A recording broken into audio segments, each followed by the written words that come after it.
শ্যামলী আর অনিকেতকে এক করে দিয়ে বাড়ি ছেড়ে চলে যাচ্ছে অনন্যা। হ্যাঁ বন্ধুরা, এমনটাই দেখা যাবে, তাই সম্পূর্ণ জানতে ভিডিওটিতে লাইক দিয়ে চ্যানেলটি সাবস্ক্রাইব করে দেখতে থাকুন। গল্পের শুরুতে দেখা যাবে অনন্যা তিশার কাছে সবটা শুনেই বলতে থাকে, না না, শ্যামলীকে তো পার্টিতে আসতেই হবে। এই মেয়েটা না উল্টাপাল্টা কি যে ভাবে। আমি এখনই যাচ্ছি, এখনই গিয়ে শ্যামলীকে নিয়ে আসছি। ওইদিকে দেখা যাবে অনন্যাকে অপরাজিতার বন্ধুরা খুঁজতে থাকে আর বলতে থাকে, তোমার বৌমা যে সেই যে কখন গেল সারপ্রাইজ গিফট আনতে, কই এখনো তো আসলো না। তখন অপরাজিতা বলতে থাকে, হ্যাঁ হ্যাঁ চলে আসবে। তখন অপরাজিতা মনে মনে বলতে থাকে, তাই তো, অনন্যা তো এতক্ষণ লাগার কথা না, কোথায় চলে গেল। ঠিক তখনই অপরাজিতা বলতে থাকে, আচ্ছা ঠিক আছে, আমি দেখছি কোথায় গেল। ঠিক তখনই অনন্যা চলে আসে শ্যামলীকে নিয়ে আর বলতে থাকে, এই তো আমরা চলে এসেছি। তখন শ্যামলীকে দেখে অপরাজিতার বন্ধুরা বলতে থাকে, এটা কে। তখন কেউ কিছু বলে না। তখন অপরাজিতা বলে, অনন্যা, তুমি না সবার জন্য সারপ্রাইজ গিফট প্ল্যান করেছো, নিয়ে এসো না।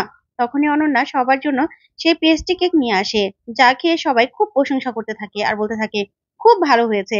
তখন অপরাজিতার বন্ধুরাও বলতে থাকে, তাই তো, কেকগুলো খুব দারুণ হয়েছে, একটা বেকারি দিতে পারবে তোমার বৌমা, খুব ভালো রান্না। তখন শ্যামলী খুশি হয়ে যায়। আর ওইদিকে দাদু, তারপরে ঠাম্মি, সবাই মিলে নিজেদের পছন্দের ফ্লেভারের কেক খেয়ে খুব খুশি হয় আর বলতে থাকে, এ কি অনন্যা, তুমি কি করে জানলে যে আমরা কে কি পছন্দ করি? তুমি তো দেখছি সবার ফেভারিট ডিশই বানিয়েছো। তখন অনন্যা শ্যামলীকে টেনে নিয়ে যায় আর গিয়ে বলতে থাকে, আমি আজকে এত কিছু করেছি শুধুমাত্র শ্যামলীর হেল্পের জন্য, শ্যামলী আমাকে সাহায্য করেছে।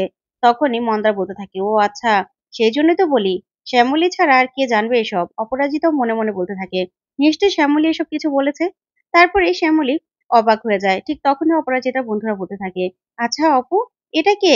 তোরা তো পরিচয় দিলি না এই মেয়েটাকে, দেখতে খুব মিষ্টি আর কি ভালো, বলো না কে। তখনই তিশা অপলাকে বলতে থাকে, মামুনি, এখনই কিন্তু সময়, বোমাটা ফাটিয়ে দাও না সবার সামনে, একদম বলে দাও এটা অনিকেত মল্লিকের আগের স্ত্রী, যাদের ডিভোর্স হয়ে গেছে। ওইদিকে দেখা যাবে অনিকেতও খুব লজ্জায় পড়ে যায় আর মনে মনে বলতে থাকে, এখন কি বলবে শ্যামলী, কি হয়। এখন তো খুব একটা খারাপ সিচুয়েশন চলে আসলো। ঠিক তখনই সূর্য বলতে থাকে, মা বলো, সবাই জিজ্ঞাসা করছে তো শ্যামলীকে। তখনই অপলা মনে মনে বলতে থাকে, যাক এখনই সময়, আমি বরং আগুনটা লাগিয়ে দেই। তখন অপলা কিছু বলার আগেই অনন্যা বলে ওঠে, এটা আমার দিদি, ও আমার সঙ্গে এখানে থাকে। যা শুনে সবাই চমকে যায়। তখনই অপরাজিতা বন্ধুরা বলতে থাকে, তোমার দিদি তাহলে এখানে। তখন অনন্যা বলে, হ্যাঁ, আমার দিদি আমার সঙ্গে ছায়া সঙ্গী হয়ে থাকে, আমার সবকিছু ও দেখে, বিপদে আপদে সব সময় আমার পাশে আছে, তাই এ বাড়িতেই আছে। যা শুনে খুব খুশি হয়ে যায় অপরাজিতার বন্ধুরা। আর এদিকে সবাই খুব খুশি হয়ে যায়। তারপর তিশা অপলাকে বলতে থাকে, দেখেছো মামুনি, এবারও না ওদেরকে কিচ্ছু করতে পারলাম না, ঠিক ওরা বেঁচে গেল। কি করবো বলো তো, সব প্ল্যান গুলো একদম ভেস্তে দিচ্ছে।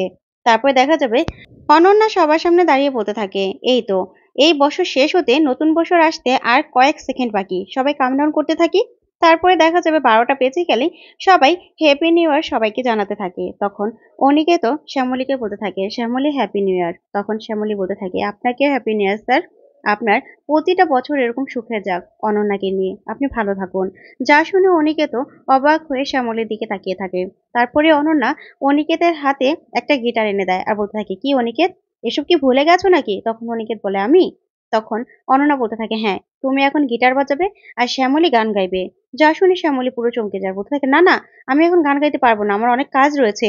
তখনই রোহিণী, প্রতিম সহ সবাই শ্যামলীকে চেপে ধরে আর বলতে থাকে, হ্যাঁ, দা ভাই গান গাই, গিটার বাজাবে আর তুই গান গাইবি, গান গাইতেই হবে তোকে শ্যামলী। তখনই শ্যামলীকে অনিকেত বলতে থাকে, গান না গান, আমি গিটার বাজাচ্ছি, আপনি গান গান। তারপরে শ্যামলী বলতে থাকে, ঠিক আছে, সবাই যখন এত করে বলছেন, আমি গান গাইছি, কিন্তু এটা সম্পূর্ণই অনন্যার জন্য। তারপরে শ্যামলী গান গাইতে থাকে আর অনিকেত গিটার বাজাতে থাকে। তখন শ্যামলীর গান শুনেই অনিকেতের তিস্তার কথা মনে পড়ে যায় আর মনে মনে খুশি হয়ে যায়। তারপরে দেখা যাবে শ্যামলী অনিকেত আর অনন্যাকে একসাথে মিলিয়ে দেয়। তখন ওরা নাচ করতে থাকে আর শ্যামলী গান গাইতে থাকে। তারপরে গান শেষ হয়ে গেলেই পার্টিও শেষ হয়ে যায়। তো পার্টি শেষ হয়ে গেলে অপরাজিতা অনন্যার উপর রেগে যায়, বলতে থাকে, অনন্যা, তুমি কবে বুঝবে বলো তো, শ্যামলী যখন আসতে চাইছিল না, তুমি কেন শ্যামলীকে নিয়ে আসলে। আচ্ছা, তোমরা দুজন যে একটি ছাদের তলায় আছো, এটা কি মানুষজন মেনে নেবে? জানলে চিৎকার পড়ে যেত। তুমি কেন বুঝতে পারলে না বলো তো। তখনই অনন্যা বলতে থাকে, মা আমি কি করব বলুন তো, তিশা দিদি তো আমাকে বললো যে শ্যামলী নাকি আমি কি মনে করব সেই কারণে আসতে চাইছে না, তাই তো আমি নিয়ে আসলাম। তখনই তিশার মুখোশটা সেখানে খুলে যায় তখন শ্যামলী বলতে থাকে, ও আচ্ছা, সেই জন্যই তো বলি, আপনারাই চেয়েছিলেন না যে পার্টিটা নষ্ট হয়ে যাক, পার্টিতে সবার আনন্দটা নষ্ট হয়ে যাক। তখন তিশা মনে মনে বলতে থাকে, এই রে ধরা পড়ে গেলাম তো, এখন কি করব? তখনই অপরাজিতা সহ সূর্য সবাই রেগে যায় অপলার উপর। তখন অপলা বলতে থাকে, খবরদার, আমাদের এরকম ভাবে কেউ কথা শোনাবে না। তখন ঠাম্মি বলতে থাকে, আবার বড় গলায় কথা বলছিস? একদম বড় গলায় কথা বলবি না। তোকে যে কি দিয়ে গড়েছে কে জানে। ঠিক তখনই প্রতিম বলতে থাকে, মা তোমরা কি চাও বলো তো? সব সময় একটা না একটা ঝামেলা সৃষ্টি করো। কেন এরকম করো? নাকি সুখ দেখতে ভালো লাগে না? কেন এরকম করো বলো তো? তারপরে দেখা যাবে সবাই রেগে সেখান থেকে চলে যায়। তখন শ্যামলী সবাই চলে গেলে বলতে থাকে, সবার চলে যাওয়ার অপেক্ষা করছিলাম। আপনারা কি চাইছিলেন বলুন তো? কি চাইছিলেন? অনন্যা আর স্যারের সংসারটা ভেঙে দিতে? না, পারবেন না। কিছুতেই পারবেন না। এই শ্যামলী যতদিন আছে না, কিছুতেই কিছু পারবেন না। তখনই তিশা হাসতে থাকে আর বলতে থাকে, কি ভাবছো তুমি? তুমি কিছু ঠিক করতে পারবে? তুমি কিছু ঠিক করতে পারবে না। উল্টো তুমি থাকাতে না সবকিছু নষ্ট হয়ে যাবে শ্যামলী।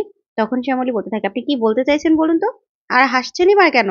তখন তিশা বলতে থাকে, তুমি বুঝতে পারছো না না?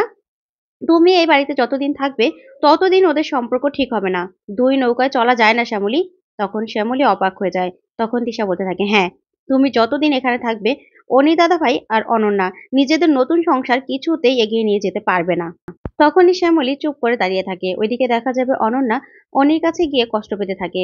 তখনই অনিকেতকে জড়িয়ে ধরে বলতে থাকে, অনিকেত, আমি তো সবকিছু ঠিক করার চেষ্টা করছি, সবার মন জয় করার চেষ্টা করছি, কিন্তু কেন বারবার করে এরকম ঝামেলাগুলো সৃষ্টি হয় বলো তো? কেন হয়?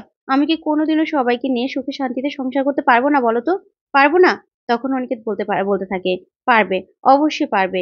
তখনই শ্যামলী বলতে থাকে, হ্যাঁ তুমি পারবে অনন্যা, অবশ্যই পারবে। তখন অনন্যা বলতে থাকে, কবে?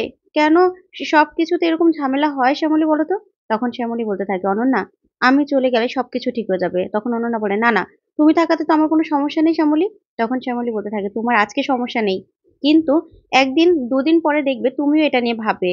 তখন সবাই আমাকে যাই বলুক না কেন, তুমি বললে তখন আমার কষ্ট লাগবে অনন্যা। তাই আমি এই বাড়ি থেকে চলে যেতে চাই। আসলে আমি এই শহরেই তো থাকবো, আর আমি গ্রেট বেঙ্গল ক্যাটেরারও সামলাবো। তাই তোমার সব বিপদ আপদে আমি আছি, আমাকে তুমি সবসময় কাছে পাবে।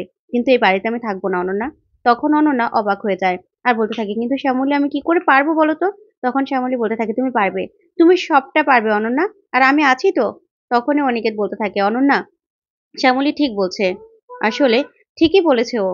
মানুষও তো কি বলবে না বলবে সেটাও তো দেখতে হবে, বলুন?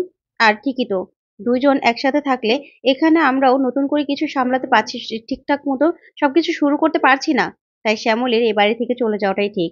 যা শুনে অনন্যা অবাক হয়ে যায়। ওইদিকে শ্যামলীও চুপ করে দাঁড়িয়ে থাকে।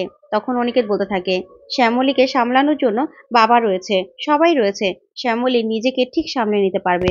তুমি একদম চিন্তা করো না শ্যামলীকে নিয়ে। তখন শ্যামলী বলতে থাকে, স্যার একদম ঠিক কথা বলেছে অনন্যা, তুমি আমাকে নিয়ে একদম ভেবো না। ওইদিকে দেখা যাবে ওরও মনে মনে বলতে থাকে, আমাকে ছাড়াই সবকিছু অ্যারেঞ্জমেন্ট করা আর সব পার্টি করা, সব আনন্দ করা হচ্ছে তো। আমিও না একদম এমন ব্যবস্থা করেছি, এবার না অনিকেত আর অনন্যা কিছুতেই সুখী হতে পারবে না, সংসারও শুরু করতে পারবে না। এমন ব্যবস্থা করেছি, একদম শেষ করে দেব, সব শেষ করে দেব। তো বন্ধুরা, শ্যামলী কি পারবে অনিকেত আর অনন্যাকে বাঁচাতে? তোমাদের কি মনে হয় কমেন্ট করে জানাও। ধন্যবাদ।